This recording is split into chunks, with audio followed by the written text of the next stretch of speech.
ಈ ಕವನದ ಹೆಸರು ರಕ್ಷಾಬಂಧನ. ಇದನ್ನು ಬರೆದವರು ಅರಟಿ ಅನಿಲ್ ಕುಮಾರ್. ಇದರ ಬರವಣಿಗೆ ವೆಂಕಟರತ್ನ ಸಿಎ.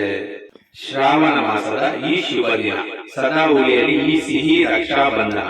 ಅಕ್ಕ ತಮ್ಮನ ಪವಿತ್ರ ಪ್ರೀತಿಯ ಸ್ಪಂದನ. ಈ ಅನುಬಂಧನವು ವಿಶಾಲವಾದ ಗಗನ, ಕೈಗೆ ಕಟ್ಟುವ ರಾಖಿಯ ಸಿಂಗಾರದಿಂದ ಪಾವನ. ಚಿಕ್ಕಂದಿನ ಜಗಳ ನೆನಪಾದಾಗ ಮೂಡುವ ಕಂಪನ, ಕಷ್ಟ ಬಂದಾಗ ಜೊತೆಯಾಗಿ ನಿಲ್ಲುವ ನಮನ. ಮನೆಯಲ್ಲಿ ನಗು ಸಂತಸ ತುಂಬುವ ಭಾವನ. ಶ್ರೀಕೃಷ್ಣ ಮತ್ತು ದ್ರೌಪದಿಯ ರಕ್ಷಾಬಂಧನದ ದೃಶ್ಯ ರೂಪದ ಶರಣ. ತಮ್ಮ ಹುಟ್ಟಿದಾಗ ಅಕ್ಕನ ಹೆಸರಿಗೆ ಬಂತು ಜನನ. ಅಕ್ಕ ತಮ್ಮ ಅಣ್ಣ ತಂಗಿ ಇಲ್ಲದಿರುವುದು ಬೇಡವಾದ ಜೀವನ. ಒಬ್ಬರಿಗೊಬ್ಬರು ಜೊತೆಯಾಗಿ ಹೀಗೆ ಸಾಗಲಿ ಪಯಣ.